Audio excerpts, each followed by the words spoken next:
For playing with musical buttons. I don't have those.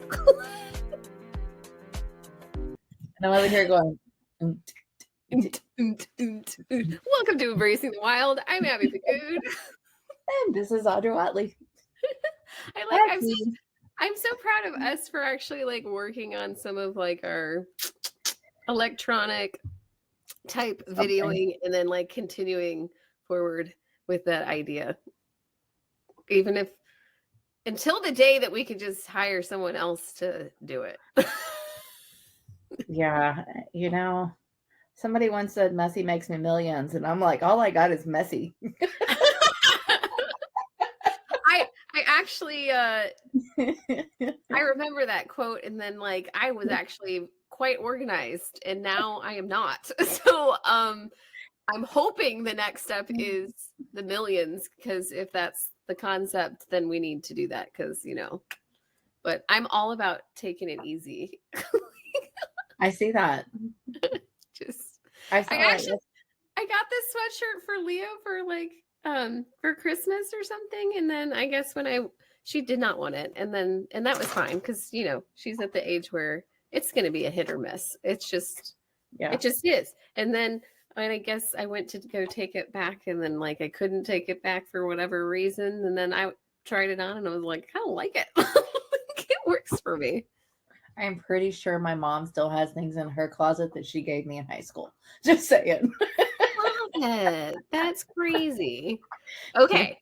I have some fun little like video to show, because I thought, hey, I'm going to try and like upgrade us into video watching, because sometimes we share certain things that like you don't see the video, but remember who's the little cartoon beep beep boop boop boop boop person that you always point out all the time?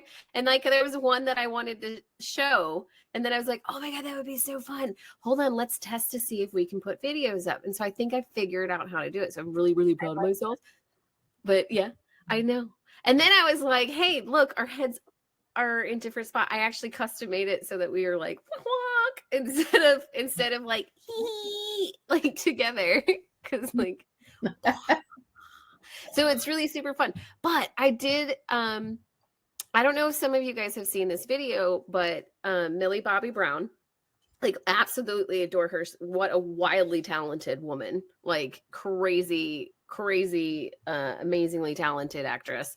And she made a TikTok, and usually I don't jump into celebs, you know, sharing their feelings or doing, you know, some of their statement pieces, but damn, I just had to Let's hear from Millie. Yeah. Hi everyone, it's Millie. I want to take a moment to address something that I think is bigger than just me, something that affects every young woman who grows up under public scrutiny. I think this is very necessary to talk about. I started in the industry when I was 10 years old. I grew up in front of the world, and for some reason, people can't seem to grow up with me.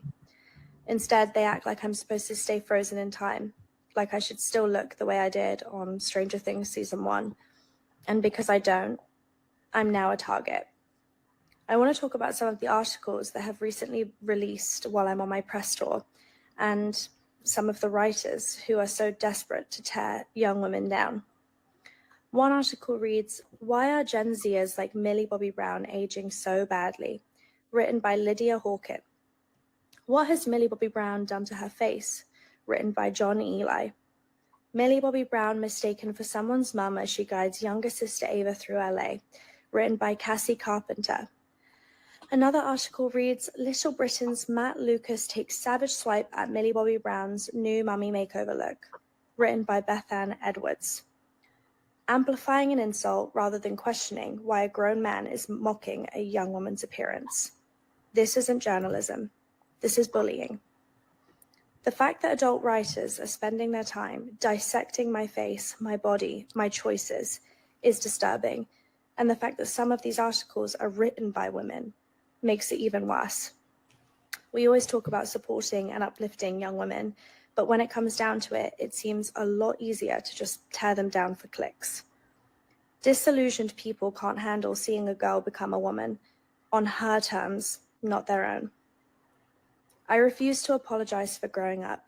I refuse to make myself smaller to fit the unrealistic expectations of people who can't handle seeing a girl become a woman. I will not be shamed for how I look, how I dress, or how I present myself. We have become a society where it's so much easier to criticize than it is to pay a compliment. Why is it the knee-jerk reaction to say something horrible rather than just say something nice? If you have a problem with that, I have to wonder, what is it that actually makes you so uncomfortable? Let's do better, not just for me, but for every young girl who deserves to grow up without the fear of being torn apart for simply existing. Thank you. Freaking cool is that? Yeah, that's tough to hear. I mean, I feel I feel bad for her. Dude, I But good for her for love saying that. Yeah. love what she said, because like, well, one, who the fuck would ever expect her to still look like she did in Stranger Things with her head shaved and all the freaking, like, really, was that realistic? You didn't want her to grow up, like that kind of thing. But amazing that she had the decency and the cojones to literally say, you know, we all are changing. Our body is changing. Like, let's stop shaming each other and honoring what our body looks like during this life experience, and stop creating. We already are hard enough on our own. So why can't we just do the things and actually like stay where we need to stay, of, you know, not making comments about how, like, appearances and degrading other people. And I mean, it's like, why does that sell, and why do we keep continuing that behavior in society? Like, good, amazing. Yeah, I hear you, and I hear what she's saying, and you know, it's like it's such a natural part for us to be like, whoa, you know, she aged faster than what we thought she would, or whatever it is. It's like I hear that, and at the same She time, looks it's fucking like fantastic, by the way.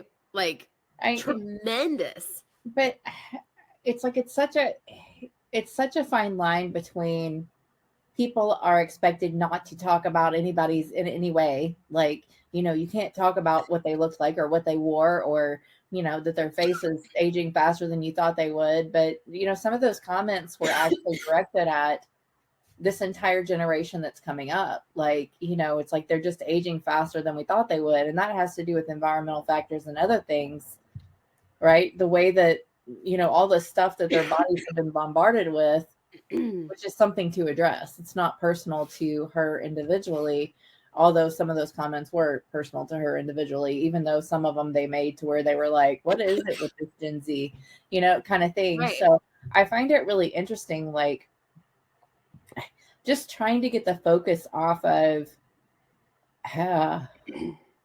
appearances and women's bodies and the way that it's just become to be.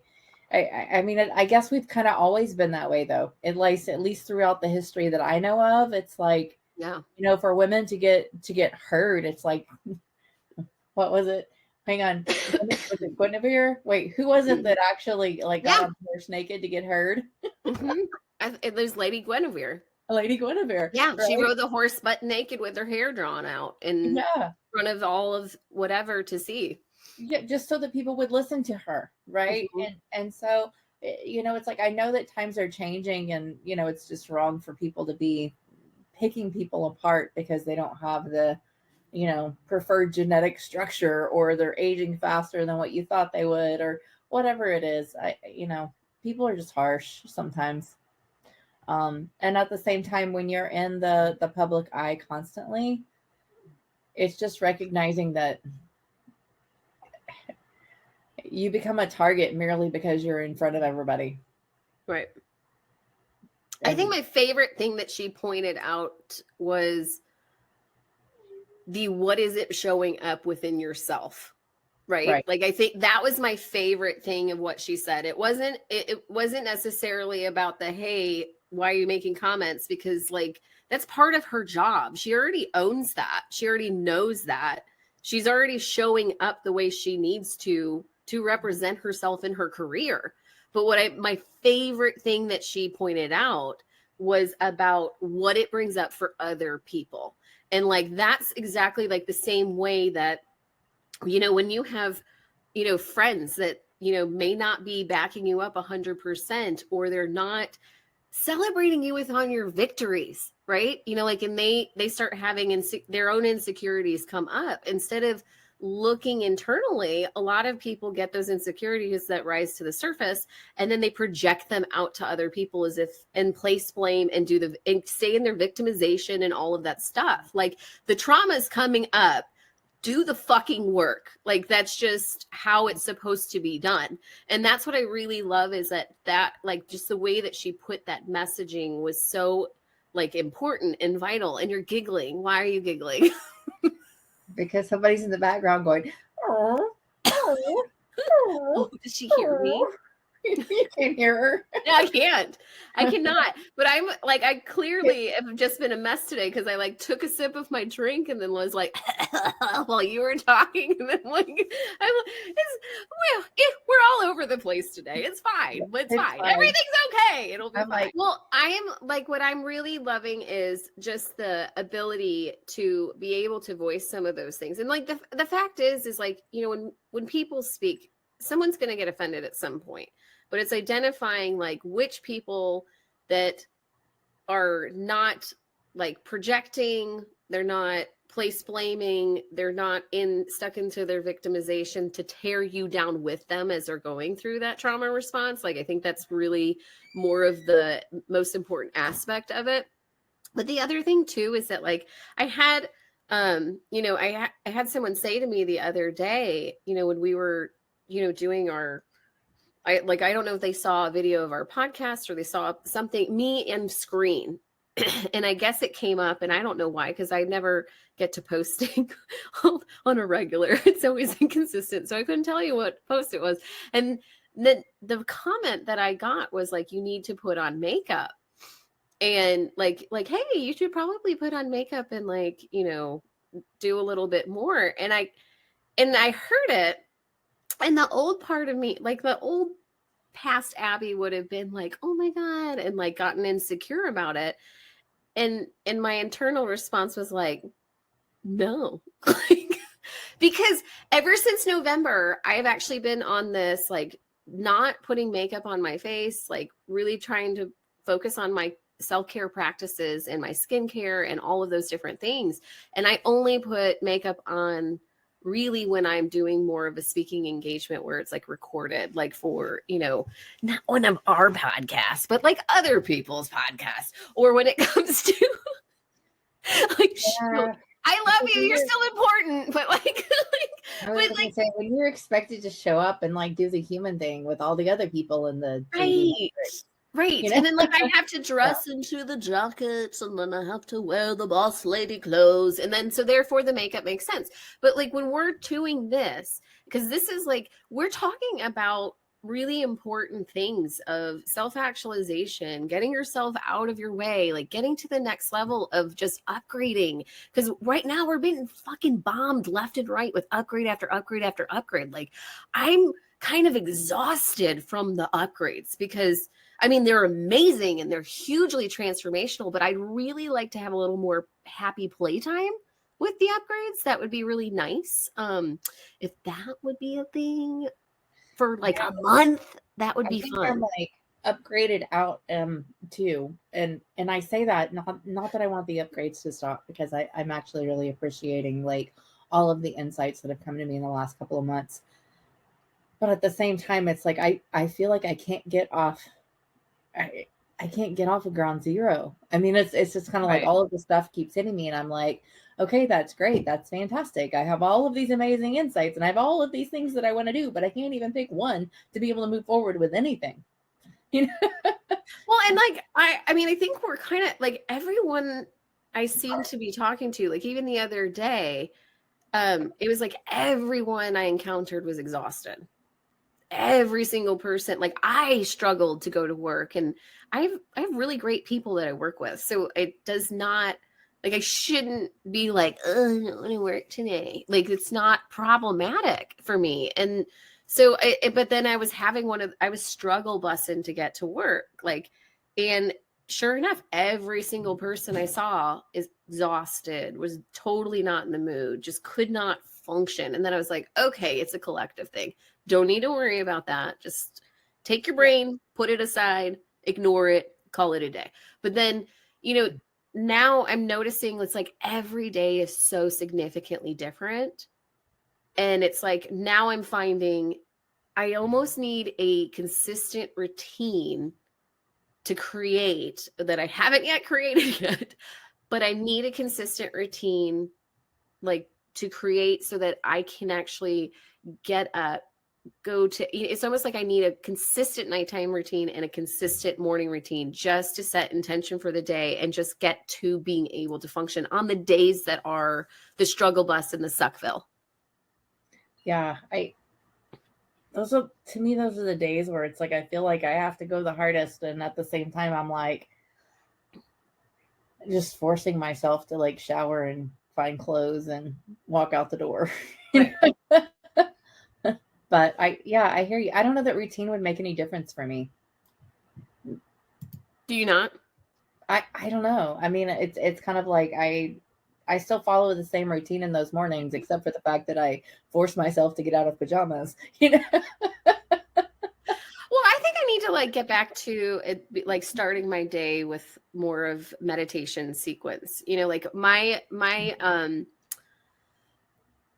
like sometimes I'll be a little more scattered and all over the place with some of my self-care practices because like not Tuesdays are reserved, but like on my day to day, like if it came time to journaling or if it came time to do those different things, like my reset, my contemplation, whatever, I can still do that in addition. Like I need to have a morning routine where it's like, okay, wake up, do some cards, do a little journaling or some meditation, like get myself geared into being able to function. And I don't believe it's like an old age thing. I don't think it's me aging. It's like there's so many upgrades coming left and right. There's so many alignments.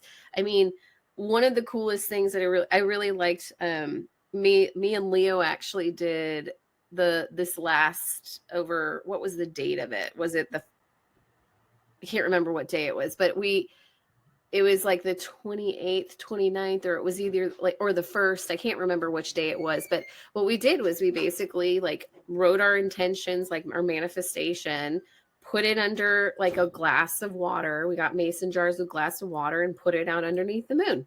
And then it was like, here's our moon water. And then it was like, wake up in the morning and drink your intentions. And it was just really like, and I was telling her about that I was like planning on doing that. And then sure enough, so she woke up the next morning, she's like, so did you do your intention water? And I was like, yes, I did. And then she's like, me too. And I was like, oh, okay. And she's like, I really like that one, like, so and then it was just like, you drink your water throughout the day or whatever. And then all of a sudden Rudy's looking at me with this big jug of mason jar water. And he's like, what are you doing? It's like, drinking water.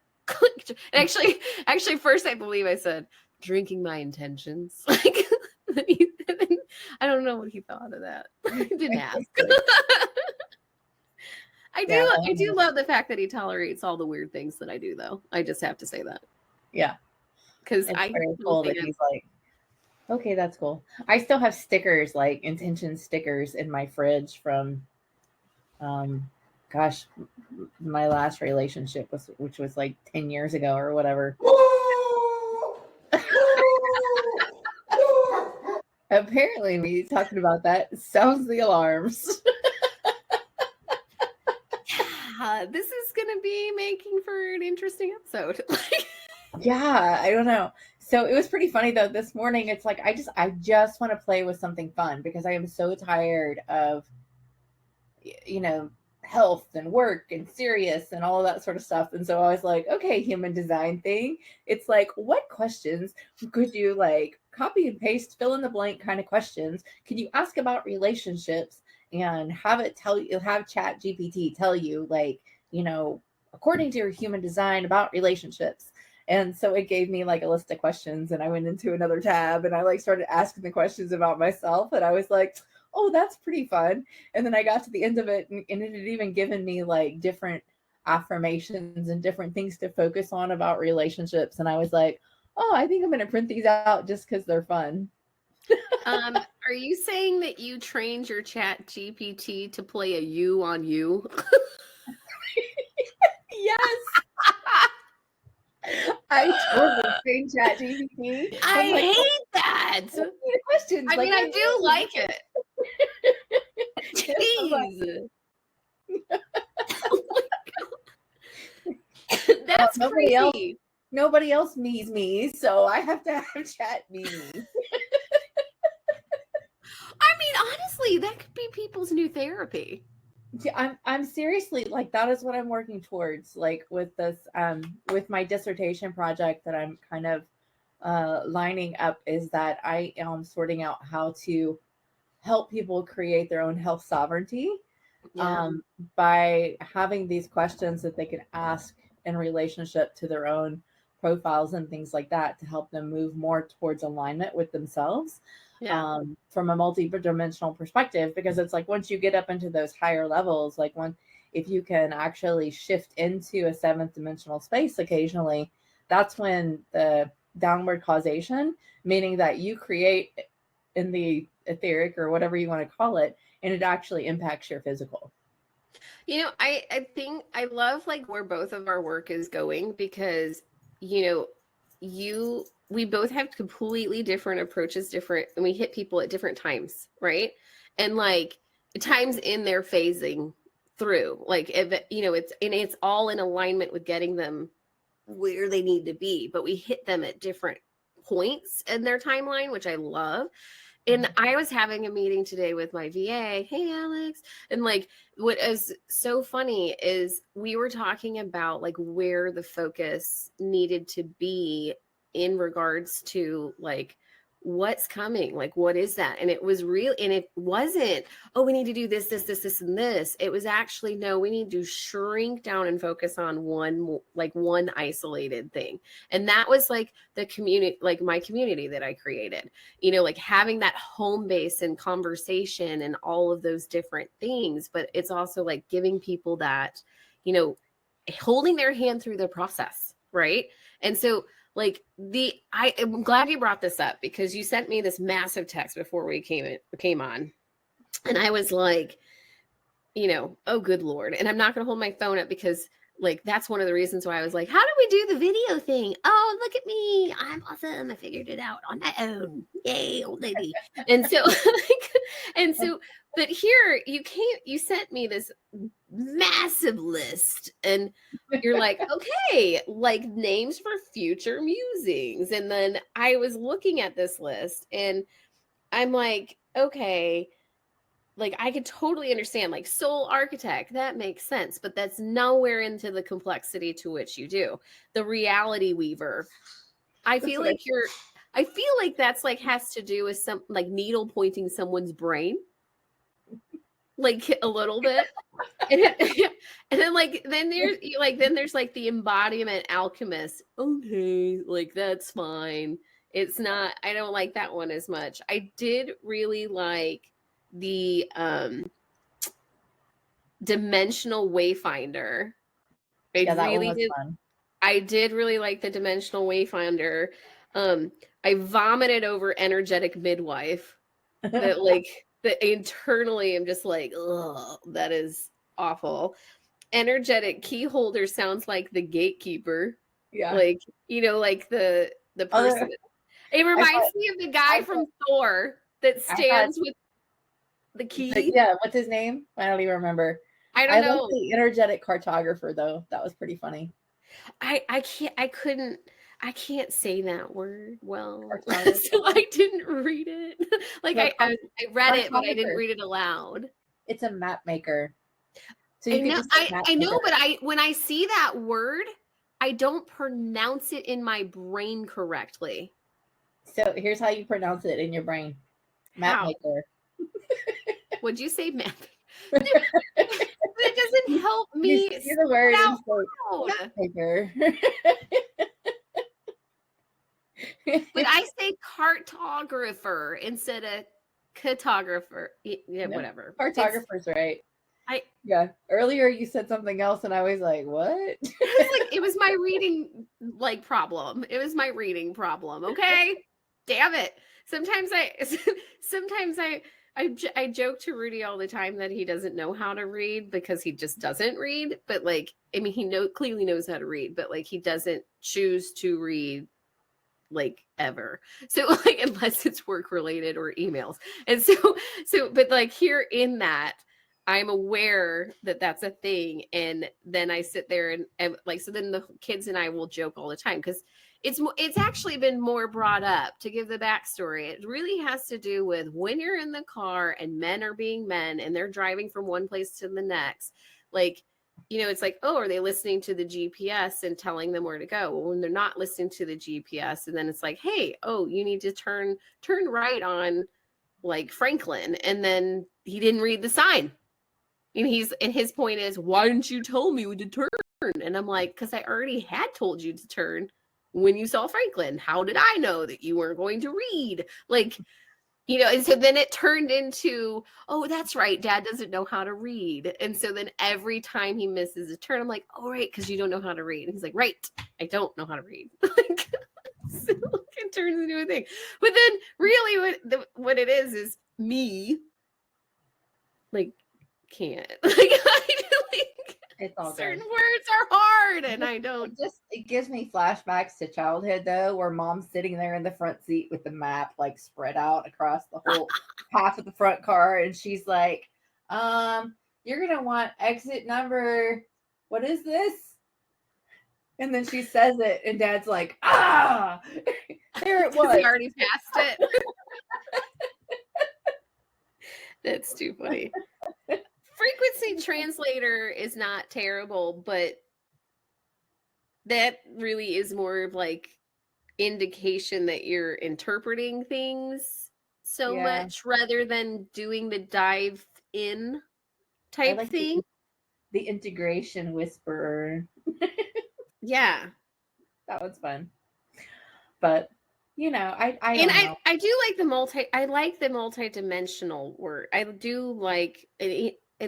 I feel like you're at a more escalated title to which you need to have the dimensional words. You're more than that. And just because I want to make sure everybody is fully clear that is listening to this podcast, because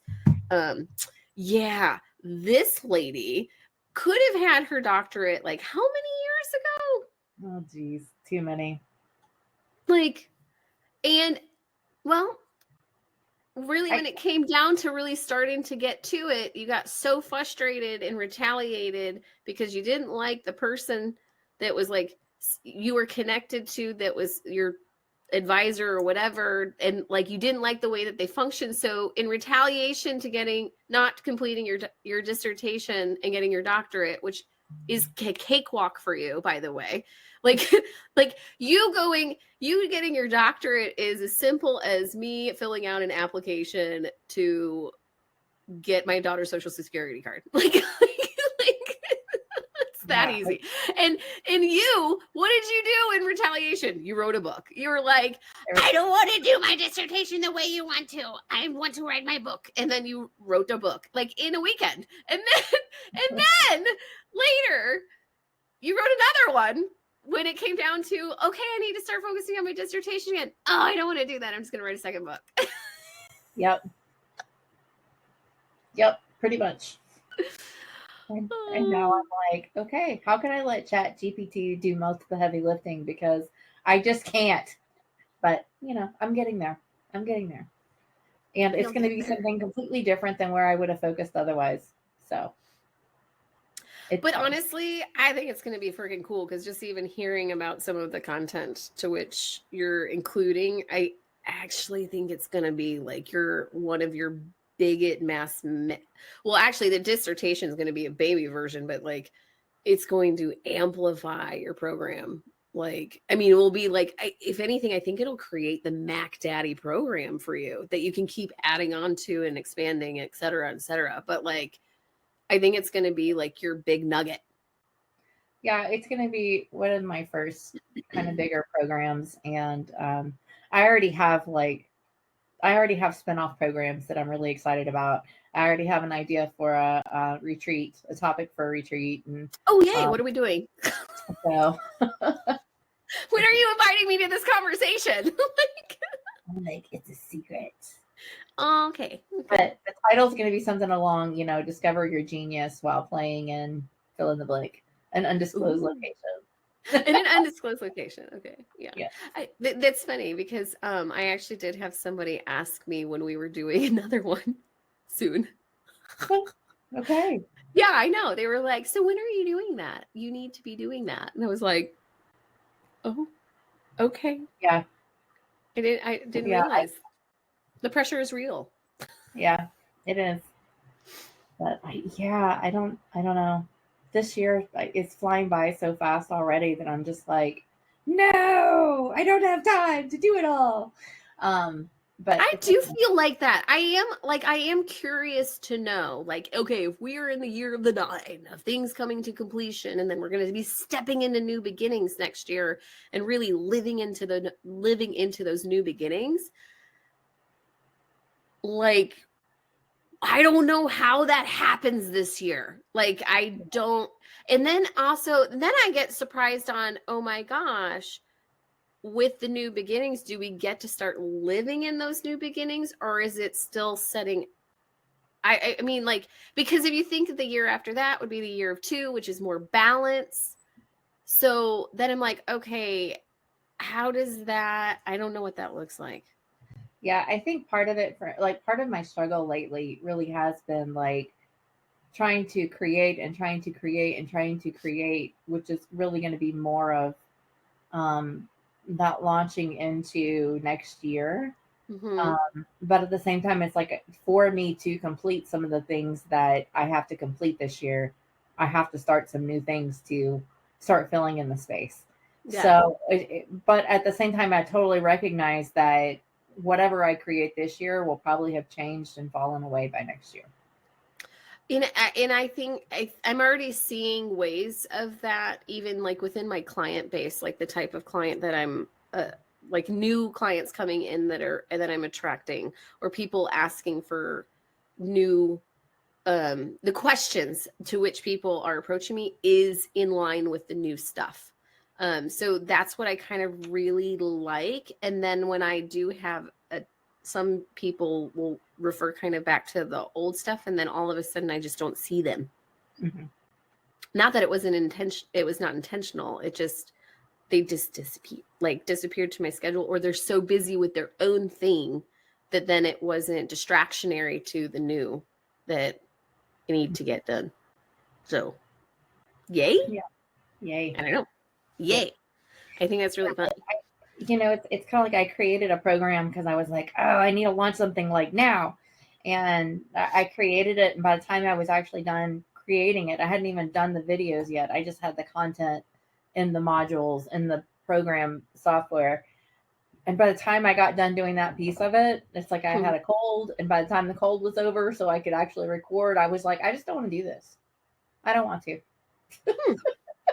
So the answer is no. I just don't want to. Nope, I really don't want to. But at the same time, it's like I feel like I need some transition type programs, and so I'm gonna go back and revisit it just because I can. And you can, because you can. It's already mostly done, and I struggle between sorting out like, okay, because I know myself. I'm not a good finisher, right? I'm not a good, not one of those people that like, I get started on cleaning out the house and I get so far and I'm like, okay, good enough. And it's still not done yet. But I'm done. I actually, like, I'm so used to the two of us having such similar, like, sometimes similar viewpoints on certain things or certain quirks, or like, we're weird. Let's just face it. Like, so good. And it's awesome. Like, but like, I'm so used to that when I see how you live or how you do things, I'm like, who is this person? Like, I'm like, how do you function. Like but because we're so different in that aspect. Like, so like I memorize things and you're just like, I don't know, it's somewhere. Like, and I'm like, how can you just have it I somewhere? know where to look it up. It's fine. I don't have the space to like keep it all in here. Yeah. But then I'm like, oh my gosh, is that something that I did that I've been doing wrong my whole life? Is that I had too much space in here. And so therefore I actually like don't complete these other things, or I can't absorb new information because Yeah, it was really funny because my mom and I were talking about this not too long ago. And I don't remember how it came up or whatever else, but she was like, oh, yeah, this one, when she was in high school talking about me, she'd come out of a history test going, delete, delete, delete. Because I was like, never going to use that information again. Who cares what happened in and you still do that 1936? to me. Like, if I say something, you're like, and delete, like, and delete.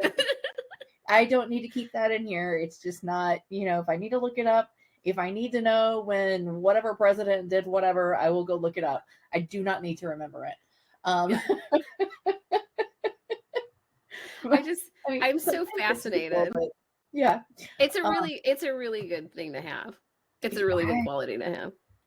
But at the same time, it's like, I still remember poetry that I wrote about bubbles in a bubble bath and how impressed I was that the way that bubbles act on water is very similar to the way that humans act as far as like needing to be part of a group. It's like, and this takes up space in my brain. It's really funny. I wrote a kid's like book about bath time. Oh, that's hilarious. And it's really funny, and it's weird, and I've always secretly wanted to like, get them like published and do something with them because they were really cute, and I really loved like where my brain went with the kids when they were little. Like, but that was a time where I could shut off work and I could so I could stay in child mode.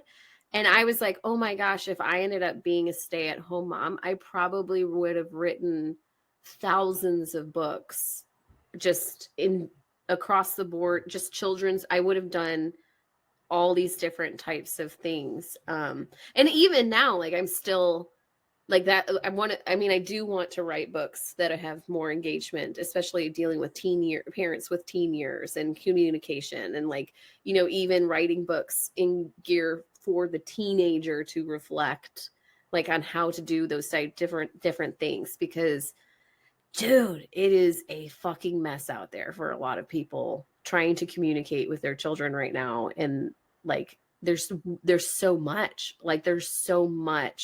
and then there's so much miscommunication, and then the infighting, and then the misalignment of not like being in alignment with themselves, and then they're completely unaware that they're not even in alignment with themselves. And so it's just, there's so many different hats going on, and so like, it's just insane. It's berserk. It's pretty bad. It's amazing to me that humans can communicate at all, but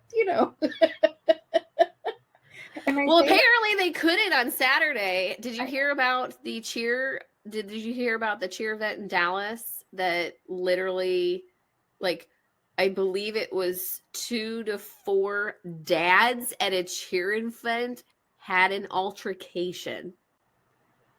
Nope, didn't hear that one. And then it knocked down poles, to which sounded like gunshots, and then had led to mass, like, an hour of disarray and people scrambling and being set. I actually know someone that was there and got separated from her family, and like, they had to find each other and all of the mass chaos. Like, wow. Thousands of people. And I found out from fucking TikTok on Monday night. Like, how? How does that like just disappear out of the news by like, what? Like, insanity. Yeah, I don't watch that kind of news anyway, so.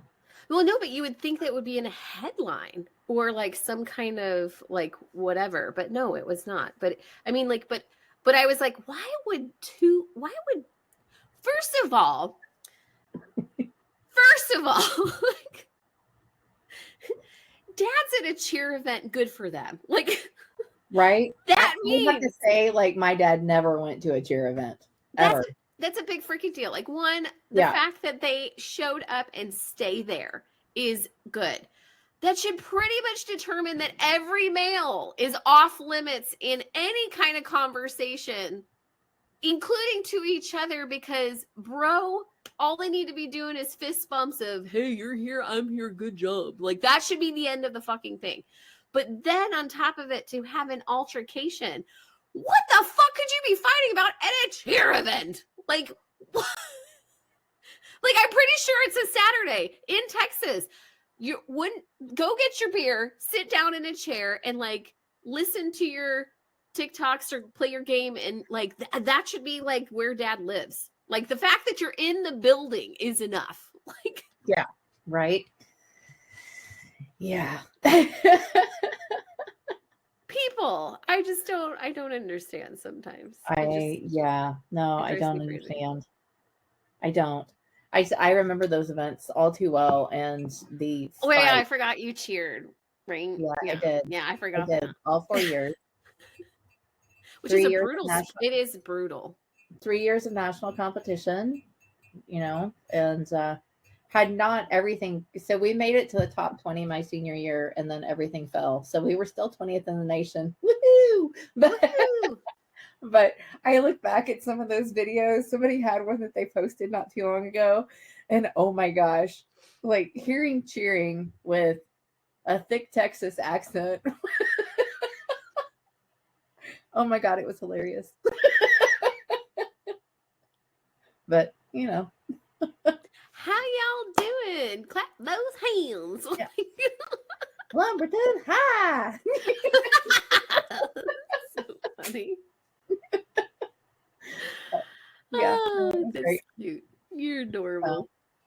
Yeah, it was fun though. I had a love-hate relationship with all of that, I'll be honest. I liked cheering. I liked the team sport. I liked, you know, being a part of it. I liked the tumbling. I liked all of that part of it. But then we would go to competitions and we would, like, my entire squad would be like, God, I hate cheerleaders. But yet you're still cheerleading. Right.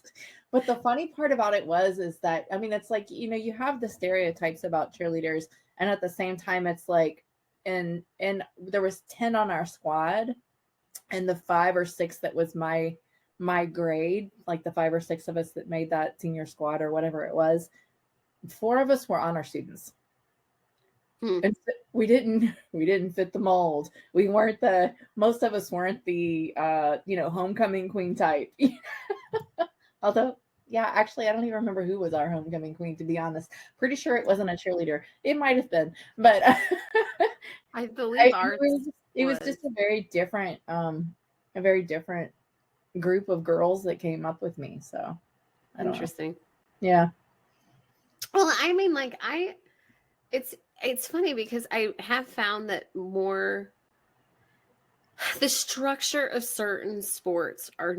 I'm actually interested to see how or if certain sports will continue if they keep functioning in ways that they do.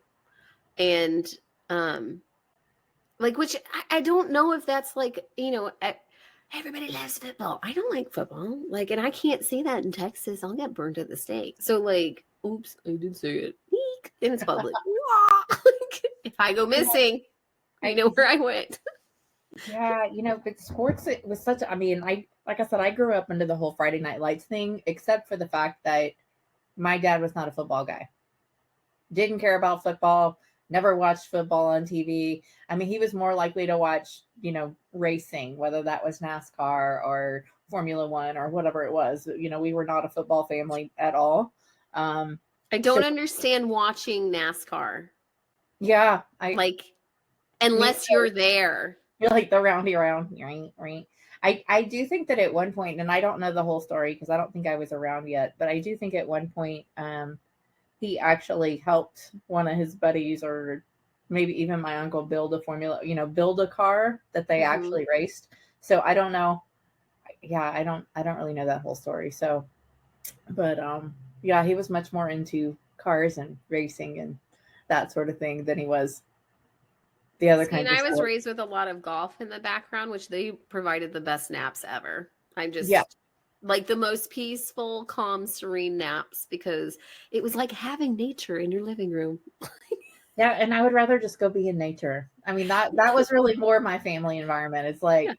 I mean, they joke about the Gen X people, your parents yelling at you to go outside, just go outside. Mhm. Go outside and we'll call you. Make sure you're home by the time the sun sets. Yeah. Except then you're sprinting home as the sun's setting because you have to beat the street lights or you're in We didn't trouble. have street lights, so Okay. yeah. we had to beat the street lights because if the street lights went on, like it was like you have to be home before the street Yeah. lights come on, and if the street lights came on, then like ooh, that was not good. Yeah, we didn't have street lights, so yeah, you better be home before the sun went down, or you really couldn't see because it's not like you could turn the light on your cell phone.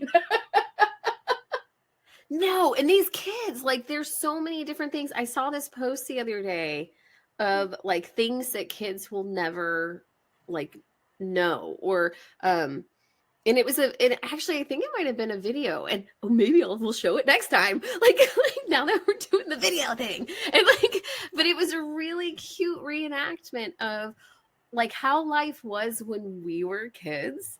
And like, it was like, and it started out with like a kid saying like, Mom, Dad, like, what, how different was life for you than it is for me? And then it showed playbacks of like, we talk to people and like, and we like, and it just showed, like sleepovers or people getting together and built like just being creative or going for long bike rides or like just doing all the different things or when you were on the phone like it was stuck to the wall like you couldn't and like I remember standing on the phone and like twirling, but not like twirling like spinning, but I would be talking and then I would just be walking around in circles. Next thing you know, you're like the cord's all the way around, you have to unravel to hang it up so you can get out.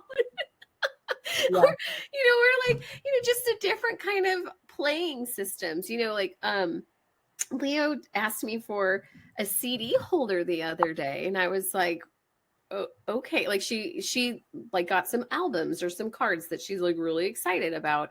And she's like, well, all of our CD albums are either like melting or or they're like, cause they're older and I just haven't, I left them just in this storage space. And so, and then she's like, but we still have CDs and like, you won't, and it's like, damn straight. I'm not getting rid of those CDs. Like I bought my truck specifically because it had a CD player. Like, so like I got a thing for sunroofs and I definitely would like a CD player. Like, but I don't even have any CDs in my car to listen to, by the way. Like I have not put one in there, I don't think, since we bought the car in 2014. And I still am like, I had to have it. Like, but here she like has decided, like all of the like CDs were, the way all those different types of things. And then, it's like, I was trying to explain to her, like how people would go for runs and like where their music was, like you had Walkmans, you had the CD holder, you couldn't, if you ran with the CD player, it skipped. Like all of those things, like they'll never experience. I even told her that you would find ways to wrap your CD player to you so that you could possibly go and do something hands-free. Like I was like, when did they actually come out with CDs versus tapes? I thought it was the 90s. Is that incorrect? You're gonna have to look that up. Let's see. I'm totally gonna look it up because I can do that. Because we're recording now, and now we can do these types of things because it's fun. But I thought it was the 90s. Because then we start like, it was. I remember when my cousin for his 10th birthday got a tape cassette of Ace of Base. He was born in 86, which was 96 when he turned 10. So I would assume it was late 90s. But I think my dad had a CD player. I remember when he got a CD player because it was one of those fancy pull-out things, and then it had the 5-spinner on it. Mm-hmm. And then it would just go in, and I was like not supposed to touch it because, you know, God forbid. And I was like 10 when that was around. So that would be like 94. Yeah, so it's saying the first commercially available CD player was actually 1982 in Japan. But I was like, we didn't have them we definitely didn't have them.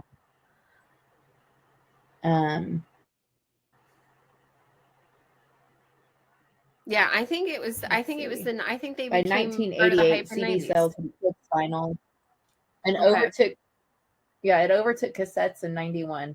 So that was And then we had those great companies. We had those great companies that would send you those envelopes in the mail, and then you would just like lick and stamp the things that you wanted, and then they'd mail you a whole bunch of stuff for like $1 each or something, and then you ended up getting screwed later on because you totally fell for it every time. You're like, yay! You're like, oh yeah,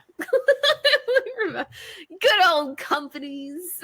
I never did any of that sort of stuff. I never. Oh my gosh, it was awesome. I didn't.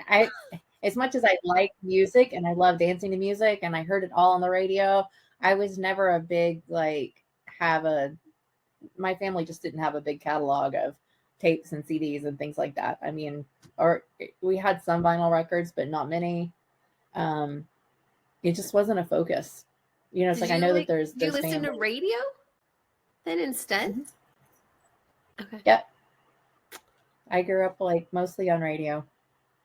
And not that I didn't have a few, tapes or CDs or whatever, but that's why when people go to talk about bands and particular names of people, I'm like, and they'll play the song and I'm like, oh yeah, I know all the words to that, but I don't know who they are or when they came out or anything about their. But if you think about it in a twisted way, it was the first steps to I want when I want it. Right? Because if you think about it, it was like, okay, you transition, like here's radio predominantly being the ruler of how you hear things, to here's CDs and cassettes, tapes, so you can choose what you want to listen to whenever you want to listen to it, to technology continuing that behavioral pattern. And now we do it with Netflix and Prime and all the different companies of these are the things I want to pay attention to. These are the podcasts I want to listen to. It's called embracing the wild. So embrace that experience.